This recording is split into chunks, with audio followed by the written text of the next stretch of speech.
Valos looks distinctly nervous as he waits for me to sample the meal, the smile having slid off his snout. Thanks.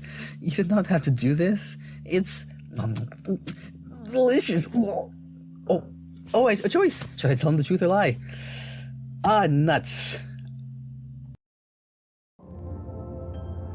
Alrighty. Welcome back, any and everybody. This is Linen Otter here to do another episode of The Taste of Fire. And last we left off, we were about to do some cooking with this heat. Oh, wait. Also, let me turn this off.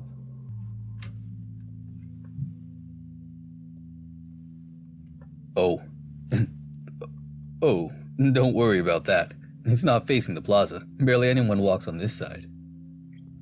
All right. Now, you can cook, right? I can, as long as you don't expect anything fancy. The ox laughs. Trust me, Sam. That is not what I offer my customers. Now, comfortable and cozy would be more accurate. I should be able to do that, I think. Good. Then I'll entrust breakfast to you. We don't need too much of that. I only have 3 customers staying here right now, besides yourself. As for later meals, you can play assistant to me for those. How does that sound? I nod. It's good that I won't have to work in this room alone the entire day. Herschel's company will be welcome, even if his chattiness is sometimes too much for me. But what isn't too much for me is making sure my timer is on. There we go. Or maybe it is too much for me. Goodness. But for now, I'm left to my own devices. I take stock of what is available in the pantry once more, then start preparing everything I need. A hearty breakfast of bacon and eggs should be more than enough, and soon enough I have the strips sizzling on a pan. The aroma quickly fills the room, and when Herschel returns to start arranging the meals on their plates, he takes the air in with a satisfied smirk. Don't forget to leave some for yourself. Would not dream of depriving myself like that. The ox chuckles as he balances 2 of the plates on his hands. I hold the door open for him, making sure to stay out of sight of anyone in the central room. Once Herschel informs me that everyone has been served, I prepare 2 final plates for myself and the ox. To my mild surprise, he joins me at the table in the kitchen. Simple but delicious. Good work. Thank you. I am used to cooking my own meals, and simple is often all I had to work with. Herschel regards me for a long moment, thoughtful. I try not to let myself get irritated. Never been fond of being examined like that. You know, it never occurred to me to ask, but how old are you? In human terms. I reached adulthood not too long ago. I see. When I don't elaborate, he smiles, and we eat the rest of the meal in silence.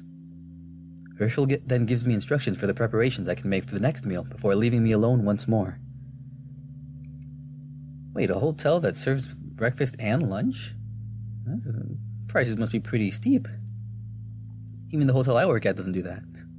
Heck, we don't even offer breakfast. With nothing else to pass the time, I set to work, peeling potatoes, cutting up the meat like he asked, only occasionally glancing out the window to reassure myself. Now that I'm working like this, I realize how good it is to have something to occupy me. I've never been much for leisure, and while reading was interesting, I disliked having to be lounging around in bed while I recovered. After several days' rest, the work is so entertaining.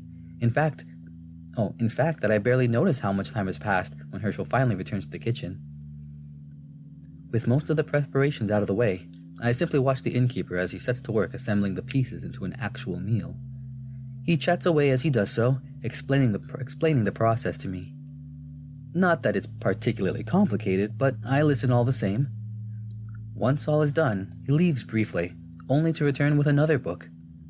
It's going to be a while before dinner, so feel free to read. I would rather get to cleaning, to be honest, Herschel. The ox scratches his chin, his chinny chin. Are you certain? You can do that later in the evening. I think the tales here are quite fascinating. I examine his offering, It's a book of children's tales. I raise an eyebrow at him questioningly. Did I not tell you I'm an adult? Herschel lets out one of his signature booming laughs. Doesn't mean you can't enjoy the tales, now does it? There you go. Herschel's got the right mindset. Geez, Sam is one of those people who's like, anime is too childish for me because it's a cartoon. I need gritty realism. I don't know, like Game of Thrones, which is, also pretty good. I didn't mean anything by it, Sam. They're generally fun to read. All right. Thanks. He grins and waves before leaving the kitchen. I set the book aside and grab the broom, but as the minutes stretch on, I realize that I'm not quite recovered enough to spend all day on my feet. I sit and grab the book, squinting at it suspiciously. Is it manga? Is it his BL stuff? Determined to dislike it, I nevertheless start reading the first tale. The determination crumbles quickly as I find myself genuinely entertained by the story of a boy who climbed a magical tree to reach the clouds. I find myself so absorbed, in fact, that I panic a little when I realize hours have passed and I've yet to start preparing for dinner. Scrambling to get everything Herschel asked of me done, I bump painfully into the corner of the table, but a bruise is a small price to pay for my carelessness. Fortunately, when the innkeeper arrives, he finds everything he needs. Cooking goes much like it did earlier, with Herschel doing most of the work as I watched. Once we're done with that, I help him take the bowls out the door. Wait, what? You help him take... He's gonna get seen. The tavern is much livelier now, with the sounds of merriment filling the building as customers eat and drink and chat. I set to cleaning the kitchen up, Herschel having told me that it might be a while before everyone has left, and it's safe for me to sneak upstairs. Okay, maybe just helped open the door again. Once done, I sigh in satisfaction. My eyes are drawn to the door, and I put my ear to it, trying to overhear the conversations happening amongst the beastmen. Nothing really jumps out at me, but curiosity takes the better of me, and I decide to try and sneak a peek. I open the door ever so slightly and take a quick look. My eyes are immediately drawn to the dragon speaking with Herschel in the corner of the room. From his posture, I can tell that Valos is at least a little tired. No wonder, he's been out all day after all. Herschel gestures at the door to the kitchen, and to my surprise, Valos turns around and starts heading towards me. I quickly shut the door all the way and move out of the way. The dragon enters, his eyes quickly finding me, and he gives me a little smile. Ooh, okay, that's a little smile? I notice, however, that he seems a little tense. Oh, jeez. Welcome back, I say as he closes the door behind him. Evening, Sam. Evening, Sam. He looks around the kitchen curiously. I heard Herschel set you to work. I'm going to have some... Oh, I heard Herschel sent you to work. I'm going to have some words with him. There's no need for that. I agreed to do this.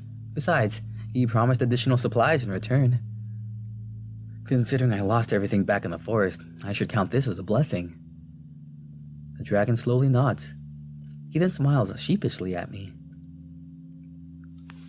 Is there any... Oh, I wonder if that meant to be food. Is there any food left? Oh. No, but I can make something for you. Sit down. Valos does, unstrapping his sword and leaning against the wall before stretching and taking a seat at the table. Oh. Sorry, my finger just slipped. I try not to stare at his form, but the temptation is there yet again. Also to screenshot. He watches me in silence as I hastily get a fire going again at the stove. I retrieve several pieces of cured meat, chop up an onion before sautéing it, then fry the meat. Valos nods gratefully when I hand him the plate. He devours the first few bites like he's been starving for days, and I let him do so in peace. When he slows down, however, I speak up. So, how was your day? Any interesting errands? He shrugs as he takes another bite. Not particularly. The life of an innkeeper doesn't seem very exciting. The tasks Herschel gives me are fairly mundane. Did you go elsewhere, or were you in Penrith this whole time? I had to go a bit further. I frown at his tone. Is something troubling you? No. Really? You seemed tense when you came back. Valos swallows and sighs. His gaze wanders over to the window. Is he about to start singing? If you start singing, I'm gonna throw up. Just some rumors spreading around. Like what? I heard that there's another dragon in the nearby village. My eyebrows shoot up at that. Really? Another one? I thought your kind almost never came south, and now there's one more dragon in the area? That's such exciting news. I need to take a drink of water. I just needed that. It might be just a rumor, Sam. It could be me they were talking about for all we know. Still, I would rather be safe. I give him a confused look. Safe? Are you not glad to know your kind is nearby? I would love to see a human right about now. Well, without knowing who they are and why they're here, I sense that it could be dangerous. My confusion only grows at his words, but my thoughts rush immediately to my initial suspicions of what Valos' presence in the south meant. A possible invasion from the Great Dragon Empire. Should I even bring this up to Valos? What could they be doing here? Surely it cannot be that bad, no? Just trust me, will you? We dragons don't always get along, especially outside our native lands. So, yes, I am a little concerned. Maybe you should leave then, if it is dangerous. I'm not about to leave you here. He says it like that should be self-evident. If you say so. Still, I have recovered enough for the road. If you want to, we can just set out tomorrow. No, you have not, and I'm not going to put you at risk. Oh, he's so caring. We should. Make sure we are prepared for trouble, just in case. He eyes me up and down. What kind of trouble? Oh, maybe I should teach you to fight a little. Fight? You think it will come to that? No. At least, I do not think so. But after what happened to you back in the forest, I would much rather ensure that you can defend yourself. Valos, you don't need to do any of this for me. You could just leave.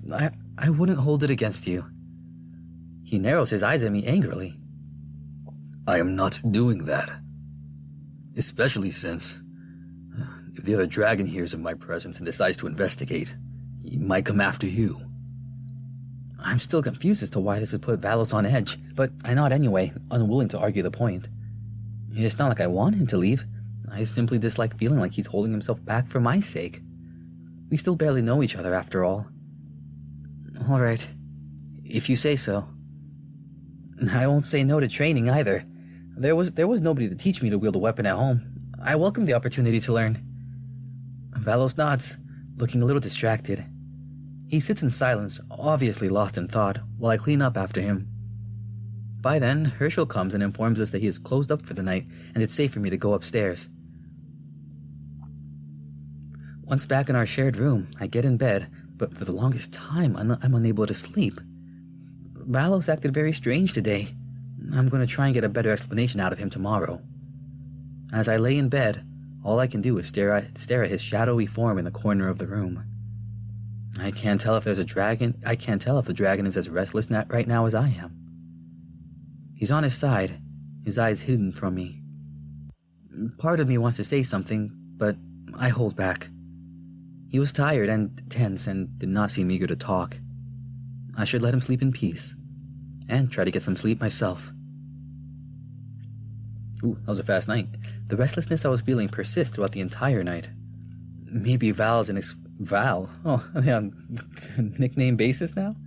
Maybe Val's inexplicable worry somehow got to me too, because I keep waking up, heart hammering in my chest, only to hear the dragon's smooth, rhythmic breathing in the corner, slowly pulling me back to sleep. Unlike the previous few days, when I rose in time to see the dawn paint the sky outside in hues of bright pink and soft orange, today the sun is well above the horizon by the time I open my eyes. With a tired groan, I stare at the wall, eyes half-lidded, my body utterly unwilling to even consider crawling out of the soft comfort of the bed. Sam? The words, spoken in a soft voice, jerked me awake, and I rolled to my other side to see Valos sitting on a stool by my bed. Aww. That's cute. He gives me a sheepish grin as he raises a hand by way of greeting. My apologies. I didn't mean to wake you.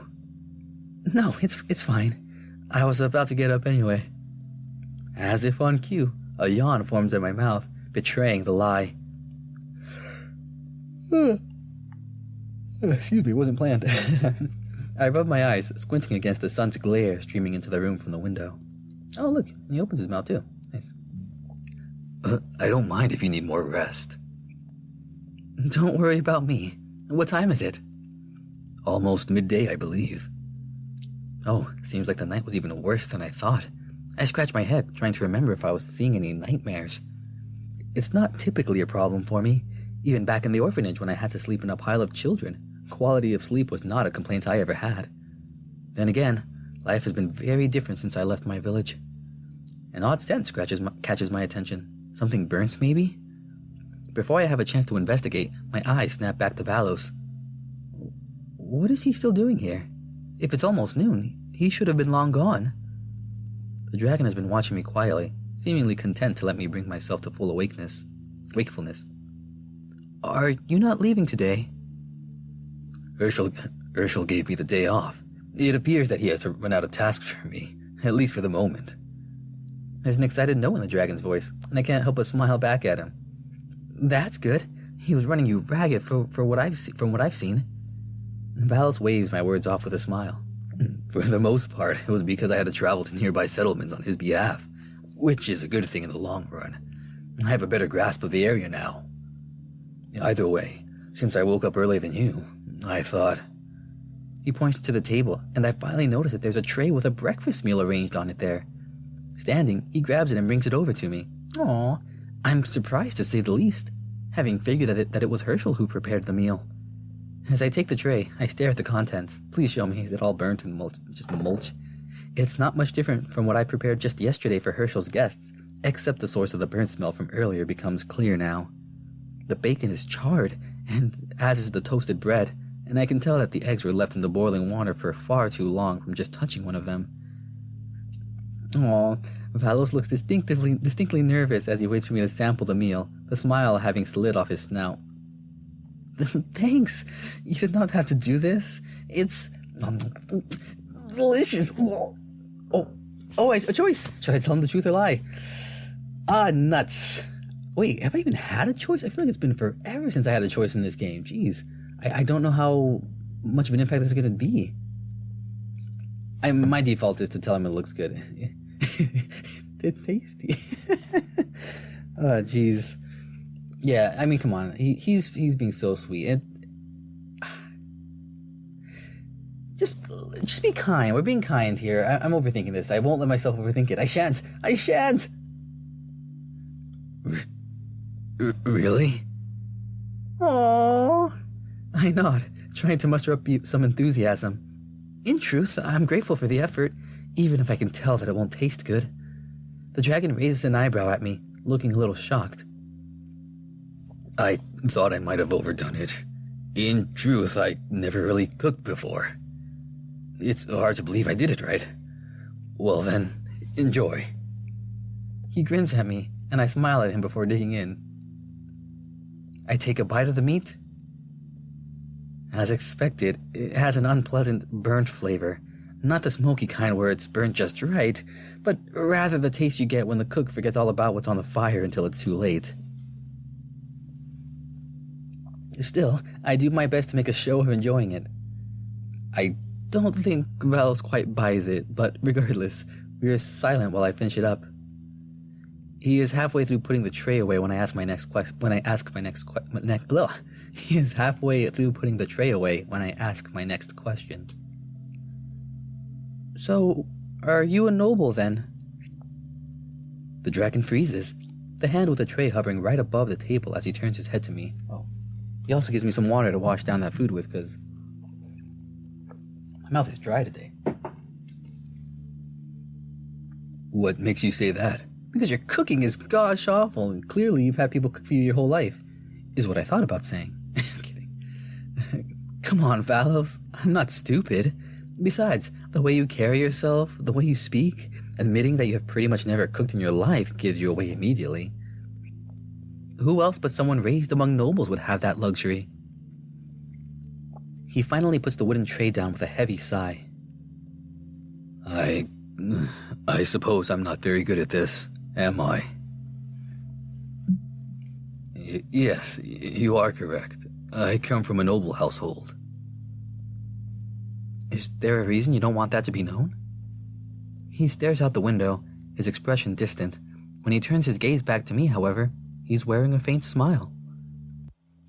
No, not particularly. Or not particularly, no. It is simply that it does not matter now. I'm just a traveler here. Nothing more. He turns serious again when I don't return his smile, and he sits down heavily on the stool. Sam, I know I haven't been very forthcoming with you, but believe me when I tell you that the reason is simply that I've left that life behind. I journeyed here so I can see the South and meet its people. Who I was back in the Great Dragon Empire, or what family I came from, none of that matters now. Is this why you were so concerned about this other dragon? Valos stiffens, his jaw tight. It is related. I will cross that bridge when I get to it. Do you even need bridges? Was that a joke? At my admittedly sudden question, Valos just gives me a blank stare. I just mean, you can fly over any river, right? The dragon blinks at me several times. Sam, it's just an expression. I know.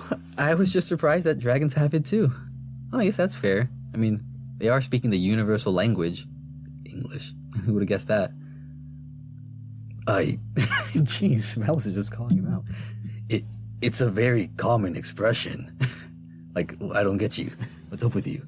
I suppose you're right.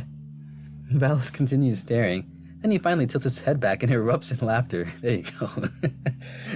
You're a very odd one sometimes. Are all humans like this? I can feel my ears redden at his words and laughter. I'm not odd. I was just curious. Sure, I'm happy to sate your curiosity then. He gives me a grin, my stupid question obviously having lifted his spirits. That aside, though, I can't help but feel a little excited at his confirmation. Valos, a noble from the Great Dragon Empire. Our lives must have been even more drastically different than I first thought. He must have seen and experienced so many things I haven't even dreamed of. What was it like? Not having to use bridges? No! Despite my annoyed tone, I chuckle at his cheeky smirk. I meant, what was it like to grow up as a noble? Oh. I'd really not rather talk about it, Sam. But... Sam. He's no longer smiling now, his voice carrying a hint of warning, and so I finally relent. I'm not done asking questions, not by a long shot, but it's clear that Valos won't be answering them right now. All right, I apologize. I didn't mean to pry. Thank you. We are both silent as we get dressed. He's already dressed. Shall I assume that Herschel won't be needing me today either? I believe that to be correct, which is why I think we should take advantage of the opportunity. You said you wanted me to teach you to fight yesterday. Are you still willing? Yeah, I am. But here? Here? Right now? This is all so sudden, Valos-senpai. Okay, sorry, I'm done with that joke. Valos eyes the room up thoughtfully. We're not exactly cramped here, given that the dragon has plenty of room to sleep on the floor, despite his size and the presence of the large bed. Ideally, I'd take you out to the local training grounds, or perhaps the forest beyond the settlement. But we'll have to decide. We'll have to decide where we do our training next time, because my timer has just gone off. That was good. Got through a good chunk of the story, had some laughs, had some fun. We're all friends here. That was a fun one. I'm definitely not gonna let this one linger on. I mean, I enjoy Taste of Fire, and I love I love medieval world building. Wow, but I'm gonna start a new visual novel soon. First episode of whatchamacallit is coming up, if it's not already uploaded before this one, actually. Lust Shards. So that video is either going to be up already, so feel free to check it out. If not, it will be coming up soon. Regardless, thank you guys for watching. I hope you liked this episode, and take care till we see you next time. I'm trying to remember my spiel. I'm actually excited. I got a new laptop too. Okay, see, I'm just going to go on a tangent here. Taste of Fire is not the place for my announcements. But thanks again for watching, you guys. I hope you liked it, and I hope you now have a good day, a good night, a good evening, whatever it is for you. And yeah, we'll see you next time. Take care now. Bye.